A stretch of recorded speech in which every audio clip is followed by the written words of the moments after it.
परम मनोहर कुबेर कारीगरिया मछरिया ऊपर लंका नगरी।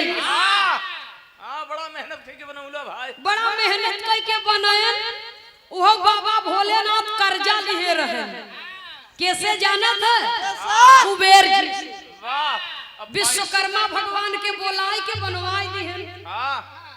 वो मछरी के कांटा के ऊपर। हाँ, और जिंदगी कांटा हो गया, और उस जिंदगी का कांटा हो गया। तभी तो लिखा गया ना, कई ने परम मनोहर कुबेर कारीगरिया हो मछरिया ऊपर लंका नगरी।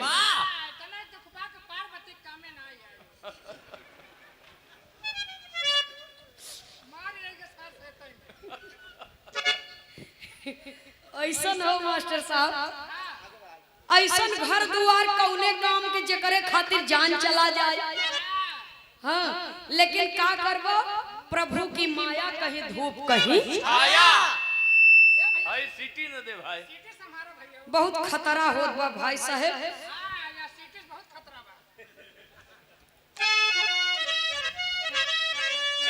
अच्छा, ये उमा महोत्सव श्री विश्वकर्मा भगवान के शुभ उपलक्ष्य में ये कार्यक्रम किया जाता है। तो अपने अभिभावक के आदेशानुसार एक बार भगवान का जयकारा लगा देंगे, उसके बाद बिरहा आपके बीच में प्रस्तुत होगा। कम से कम जिनके नाम से ये कार्यक्रम किया है उनके नाम। देखा भैया, जयकारा लगाओ में इतनी बड़ी कंजूसी। एक बात जान ल, जेकर भी देवी देवता के जयकारा लगाए जाते, दोनों हाथ उठाए के। हाथ के नहीं उठावत जानत है, हमरे बात के कोई सज्जन बुरा मत मनी। या तो जेकरे पल्ले हाथ ही न हो, या तो जे अपन हाथ दूसरे जेबा में फिट कैले हो। पालागी महाराज जी, जिया जिया बच्ची बिरहा गावा विश्वकर्मा खुशी हो। अच्छा, एक बार जयकारा आप लोग लगाई दे, दोनों हाथ उठाए के। हमरे बदे नहीं, भगवान के लिए, अपने बदे। एक बार प्रेम से बोलिए श्री विश्वकर्मा भगवान की बोलिए। हर हर महादेव। बहुत बहुत सादर धन्यवाद। जाके अपन मंडा वन में प्राण त्याग दिहिन सती, अपने जान को दे देती हैं, प्राण त्याग देती हैं। मामा मारीच उनकी प्रतिमा बना करके पूजा करने लगा, वो मुंबई के नाम से जाना जाने लगा। आज बॉम्बे की धरती पर मुंबा देवी की मंदिर है। सुनने वाले श्रोता सज्जनों, और इधर बाबा भोलेनाथ कैलाश पर्वत पर आए। जब कुछ दिन समय बीता तो फिर से लीला करने का टाइम आ गया। तो प्रभु फिर से लीला करते हैं। एक छोटा सा प्रसंग, भक्ति सुनने वाले भक्ति का आनंद लेंगे, मनोरंजन सुनने वाले मनोरंजन का आनंद लेंगे। आइए मास्टर साहब।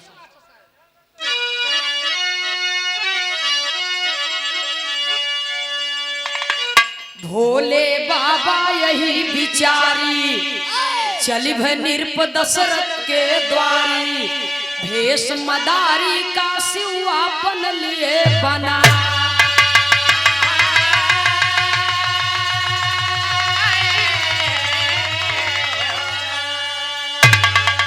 बजाते डमरू भोले दनिया, चली भय अवध की सले टांग बगल में झोला। बजाते डमरू भोला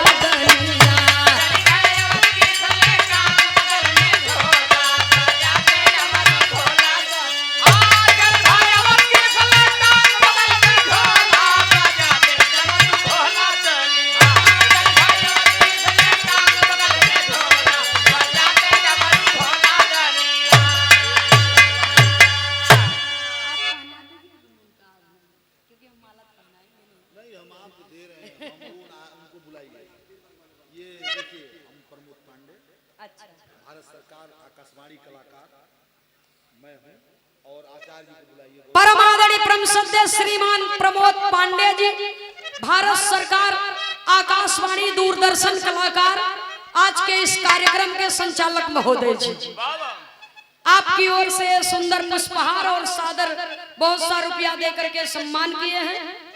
और आप बिरहा जगत के बड़े ही शानदार कलाकार माननीय श्री गौरी शंकर आचार्य जी आए हुए हैं। आप कृपया मंच पर आवे, आपका सम्मान है।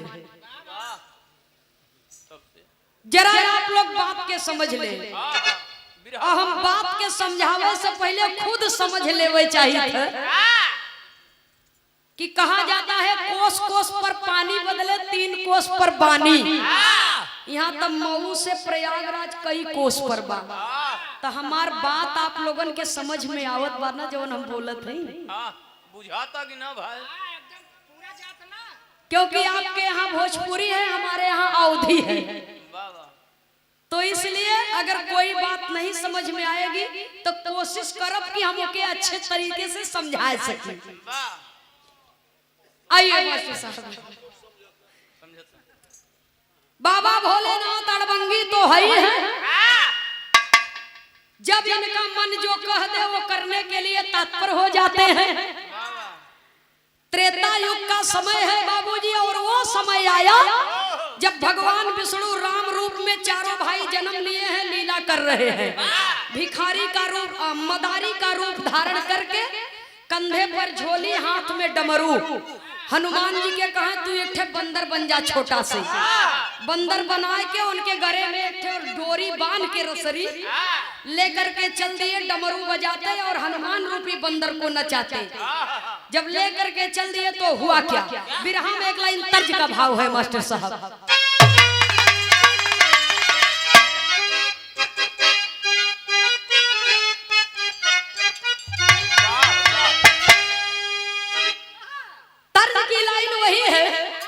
अरे नजर लागी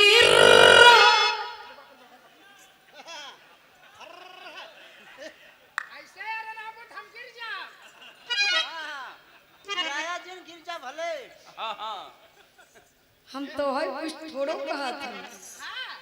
ये कबो कबो मतारी बहन लोग गावत थी तो मजाक में ऐसे गाय देती। तू चिहुको मत तो है ढकेलब ना हो।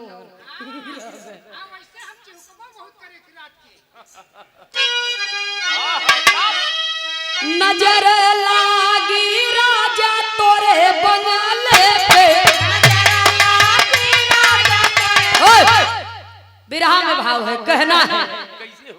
अरे डमरुआ हो शिवजी डिम डिम बाजा।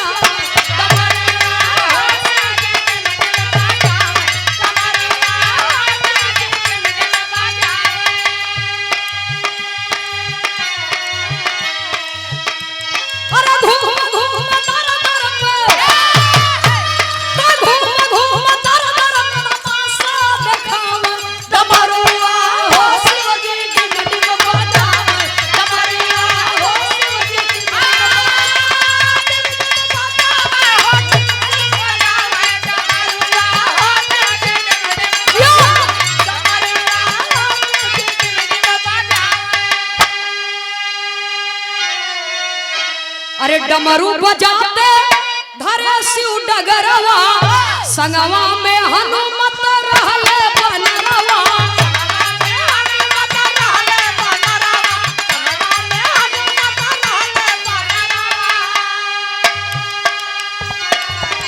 अरे बंदर के नाच मन, तो बंदर के नाच मन सबही के भाव। डमरुआ हो शिवजी डिम डिम बजावे।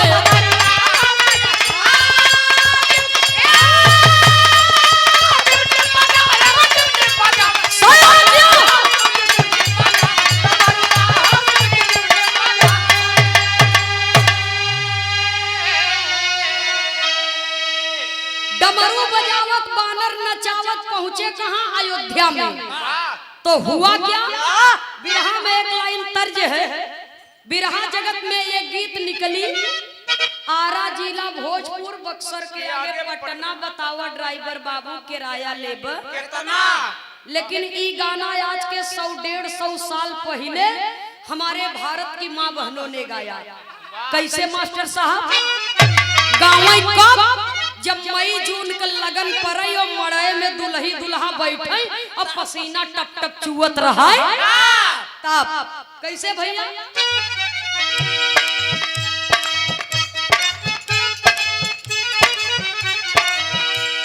सास बोले कड़ुई बोली सास बोले कड़ुई बोली सरहद बोले नरमी तनी हटके बैठा है दुल्हन के होले गर्मी तनी हटके बैठा है दुल्हा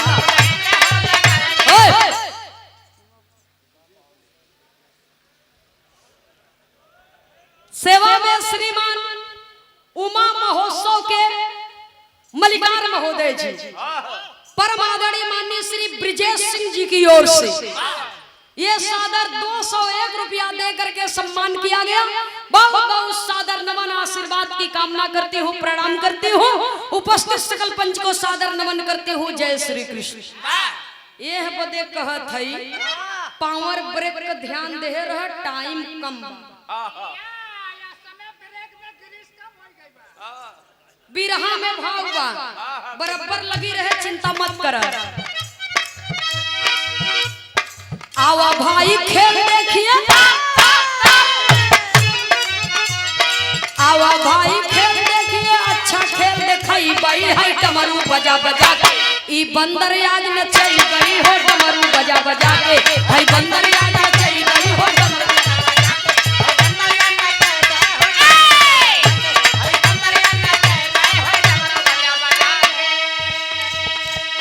नर और नारी आवा बूढ़ावा जवाना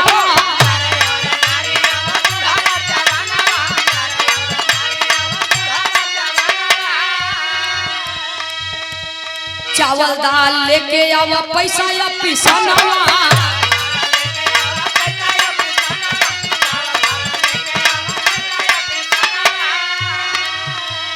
हमरे नाही खेती बाड़ी हमरे नाही खेती बाड़ी इहे कमाई खाई बाई है डमरू बजा बजा के ई बंदर आज नचाई बाई हो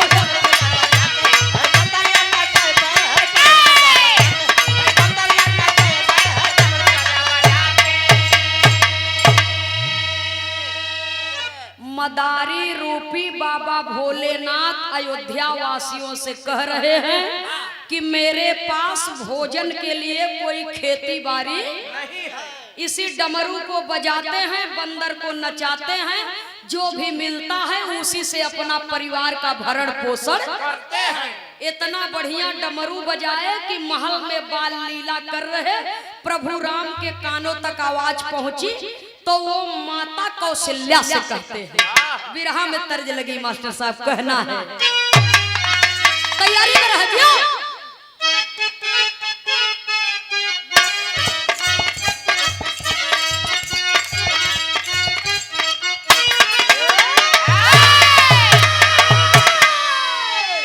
लागली बजरिया गमपुर हो हीरा रतन बिका लागली बजरिया गमपुर हो हीरा रतन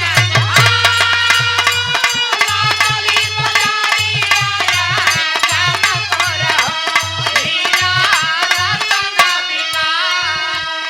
अरे चतुर चतुर करे सौदन हो मूर्ख खड़ा पछताए। श्रीमान राजेश मेडिकल स्टोर की ओर से काली चौरा दुबारी से सादर 101 रुपया देकर के सम्मान किया गया। बहुत बहुत सादर नमन आशीर्वाद की कामना है। आराम से जा भैया, रोड का मामला है, कार्यक्रम में किसी प्रकार का व्यवधान उत्पन्न न हो। मास्टर साहब कहना है गाने के अंदर माँ कौशल्या जी से प्रभु राम बाल हट कर लिए और 3 हट ये दुनिया में बहुत कठोर होता है। राजहट, बाल हट, तिरिया हट। बाल हट कर लिए तो हुआ क्या? अच्छा, श्रीमान कृष्णा यादव जी, सूरदास जी ढोलक मास्टर साहब के लिए 50 रुपया पुरस्कार किए हैं नमने भैया को। प्रभु बोले माता से बयानवा न हो सुना बतिया हमारा।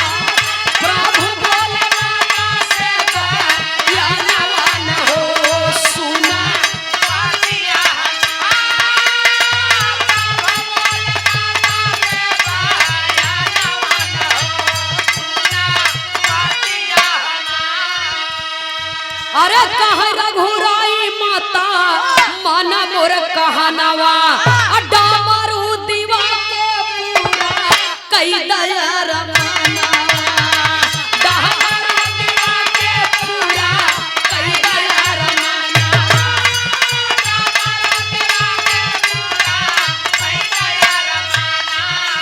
अरे नहीं हम करब न भोजन न हो सुना बतिया हमार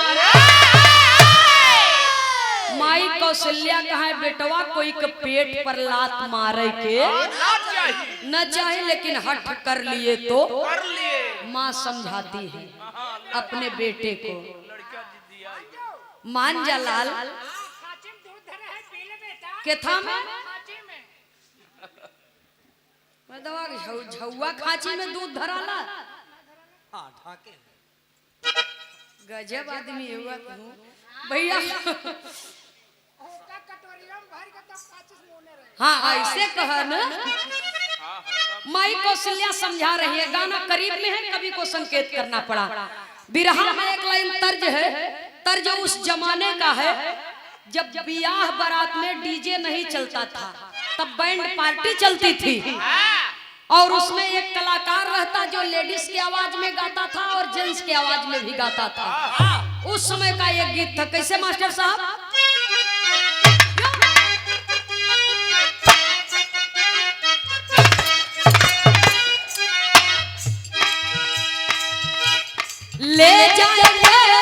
ले जाएंगे दिल वाले दुल्हनिया ले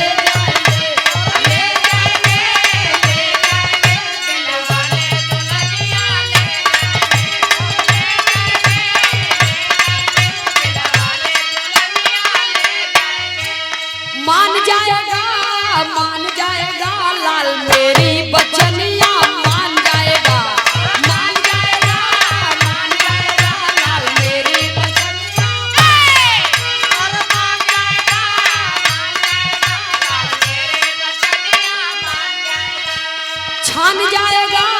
छान जाएगा लाल पूरी चटनिया छान जाएगा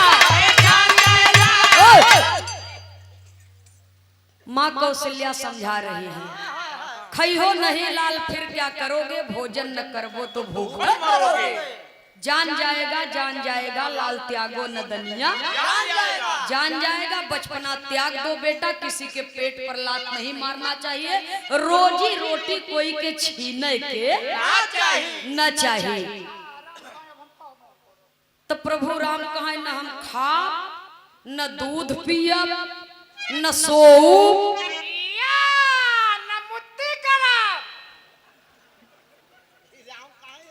राम कहत रहे हाँ इनके मौसी की लड़का रहे कहे होई भाई लड़कपन में सुनने वाले बाबूजी जब जिद पकड़ लिए माँ कौशल्या समझ गई कि अब ये मानने वाले महाराज दशरथ जी के पास में खबर गई उस समय दरबार में श्रृंगी ऋषि वशिष्ठ मुनि जी नारद जी भी बैठे थे सब लोग पहुंचे मदारी रूपी बाबा भोलेनाथ के पास में और अपने बेटे को डमरू देने के लिए मनाने लगे और जब मनाने लगे तो हुआ क्या एक पारंपरिक गीत है कैसे मास्टर साहब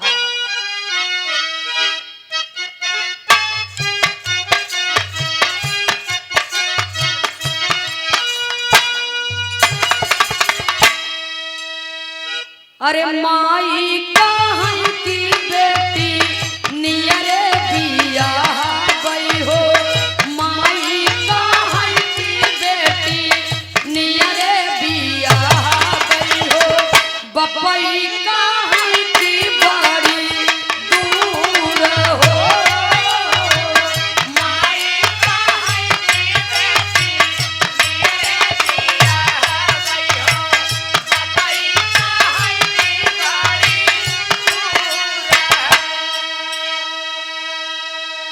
भैया हो इत तरज का लाइन बा लेकिन गाना में कितना सुंदर भाव दिए कवि जी अरे बोले हम दशरथ माँ दारी दादा मारू हो बोले हम दशरथ माँ दारी दादा मारू हो देवई की बतिया चुकाए हो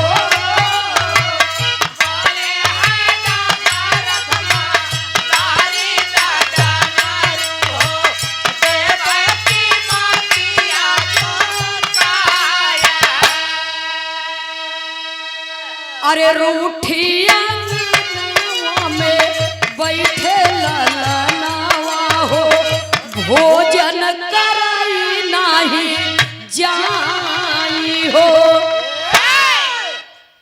बाबा भोलेनाथ रुष्ट हो गए कि बाल लीला देखने के लिए मैं आया हूँ, स्वयं तो नहीं आ रहे हैं, मुझे दर्शन भी नहीं दे रहे हैं। इतना समय बीत गया, अब अपने पिताजी को भेज दिए और ये राजसी ठाट बाट का रुआब हमको दिखा रहे हैं। हाँ, कि डमरू दई द पैसा ले ले, हाँ, डमरू दई द कीमत ले ले कर। बाबा भोलेनाथ गुस्साई गए। मदारी डमरू जब बजाई, शिव जी किए जरा न खटका, डमरू अवनी पर तब पटका। अरे झटका लगा मही के तुरंत 5 ठी होला, बजाते डमरू भोला दनिया। मारे गुस्सा में डमरुए उठाए के फेंक दिए धरती पर, पटक दिए। कहाँ हला ले जाके अपने लड़का के दे दे, खूब बजा ले। जब जीव भर जाए तो मन करे तो वापस कह दे है, ना मन करे तो रख ले ही। एक डमरू में से 5 ठे हुई है। डमरुआ बच्चा दे दे। एक डमरू में से 5 डमरू हुई है। कहाँ ले जा, रामौ बजाओ। हाँ, पूरा खानदान बजावे। बाबा भोलेनाथ के माया, नारद जी सोचन हम ही डमरू उठाए के दे दे, भगवान खुशी हो जाएगी। तो बिरहा का अंतिम तर्ज और अंतिम निष्कर्ष।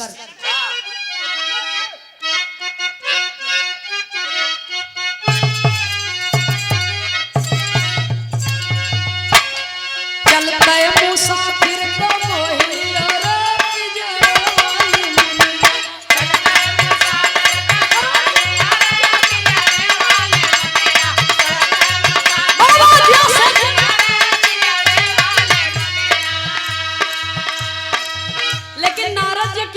हैं। नारद जी हाथ लगाई दिए हो बनवा के दुल्हनिया।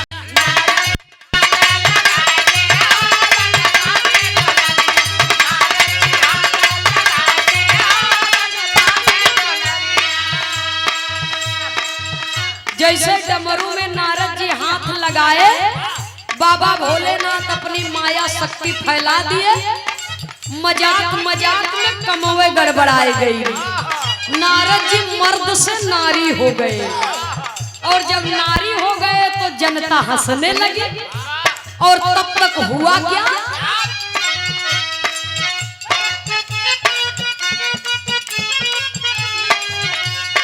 दशरथ वशिष्ठ और श्रृंगी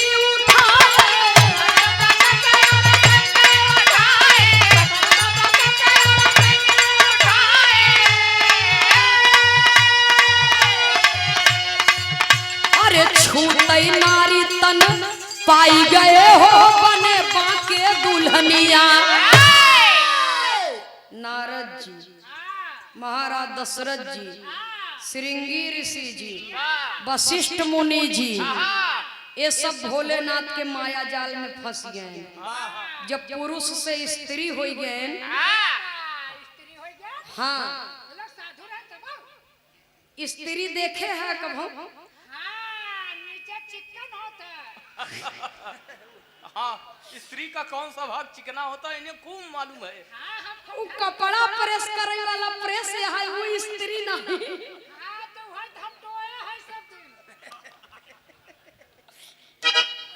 भाई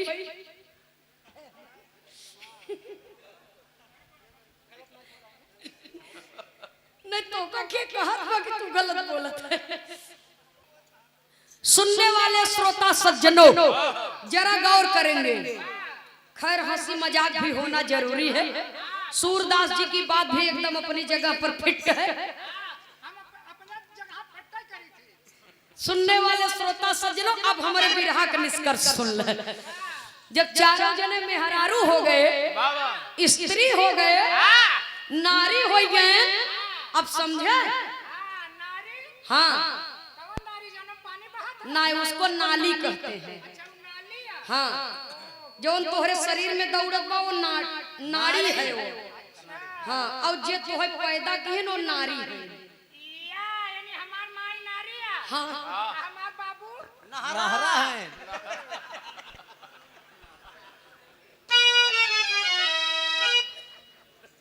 तोरे बाबू को ज्यादा पानी आवत। तोहरे बाबू नहरवे तो टूट गया रहा। भैया हाँ, हाँ, जब जब चारों जने स्त्री हो गए तो देखत हन हम सब कैसन हो गए। या पहले कैसे रहे अब कैसे हो गए?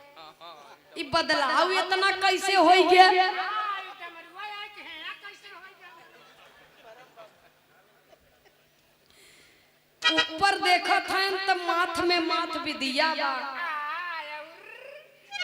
और नीचे जात हन तो निकुरा में नथिया चमकता, रच के और नीचे गए और नीचे जात हन तो गले में हार चमकता, और नीचे जाते हैं तब और नीचे जात हन तो हाथे में चूड़ी कंगन, आया पहुंचा था गते गते अब और नीचे गए तब और नीचे जात हन तो कमर में करधन बा। लाइन पे आओ। और नीचे देखो तो पूरा नेटवर्क गायब बा। पूरा का पूरा कलपुर्जा चेंज है। अर्थात पुरुष से स्त्री हो गए, लज्जित हो गए, शर्म के मारे अपना सर झुका करके खड़े हो गए। पब्लिक में हल्ला हो गई, सब लोग बाबूजी मजाक करने लगे, हंसी उड़ाने लगे। तो एहर प्रभु राम सोचत हैं कि जल्दी से डमरू लेके हम ही बजाए दे तो हुआ क्या। अंतर के लाइन में मास्टर साहब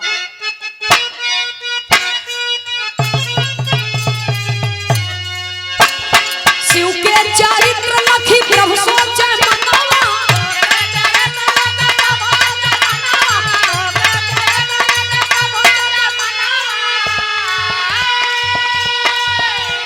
डमरू उठा कर बजाए दिए हो बने बाके दुल्हनिया।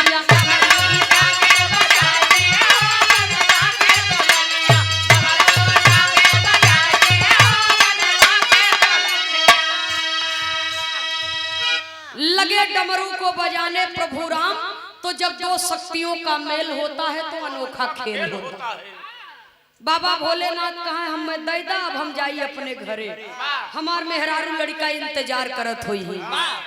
मारे गुस्सा में बाबूजी राम भी उस डमरू को धरती पर फेंक दिए।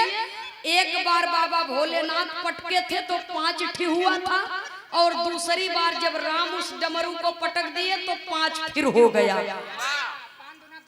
5 दूना 10 हो गया। कहा हेमंत से जौन तुहार असली हो लेके जा, हमको मार दंगा आपसे नहीं करना है, जो आपका हो आप लेकर के जाइए। तो हुआ क्या, डमरू उठा बने शिवलू भैया,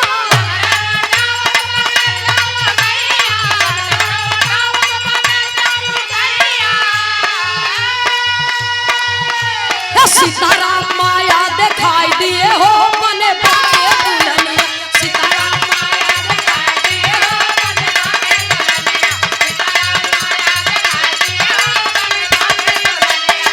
सीताराम माया दिखाई दिए हो बने बाके दुल्हनिया। जब डमरू में हाथ लगाए तो जैसे चारों जने की स्थिति वो समय रहल, ठीक उसी प्रकार से प्रभु राम भी अपनी माया फैला दिए। बाबा भोलेनाथ भी औरत हो गए, और जब औरत हो गए तो कहे जा करके सरयू नदी में स्नान कर लीजिए। विद्वानों ने बताया, जा करके सरयू नदी में स्नान किए, ओम नमः शिवाय का जाप किए, और तब जा करके 5 जन अपने अपने असली रूप में आए।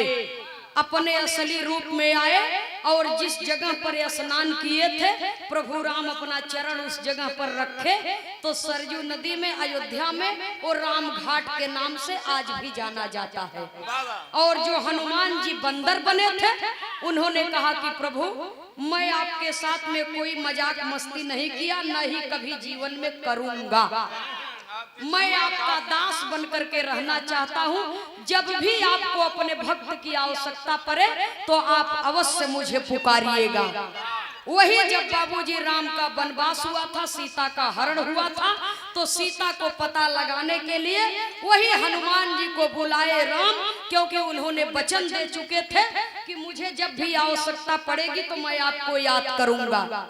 तो हनुमान जी के द्वारा वो रावण की लंका पर चढ़ाई किए और हनुमान जी के सहयोग से रावण पर बेल लंका को जराए। जो लंका शिव और पार्वती जी ने रावण को दान दिया था। वाह, इसीलिए कहा जाता है बाबूजी कि भक्त बिना ये कुछ भी नहीं है, भक्त है इनकी जान भगत के बस में है भगवान। दुनिया चले न श्री राम के बिना, श्री राम न चले हनुमान के बिना। भगवान सदैव भक्त की रक्षा करते हैं, लेकिन कभी कभी भक्त की जरूरत भी भगवान को पड़ जाती है। आखिरी लाइन में खानदान के परिचय के साथ में कवि को संकेत करना है। अरे सीताराम हित स्वर्ग सिधारे, अशोभनाथ कवि गीत सवारी। अरे राम बजाते डमरू भोला दनिया, ए बाबू बजाते डमरू भोला दनिया। नंदनी खेमराज कहे, नंदनी खेमराज भक्ति के ओर न होला, बजाते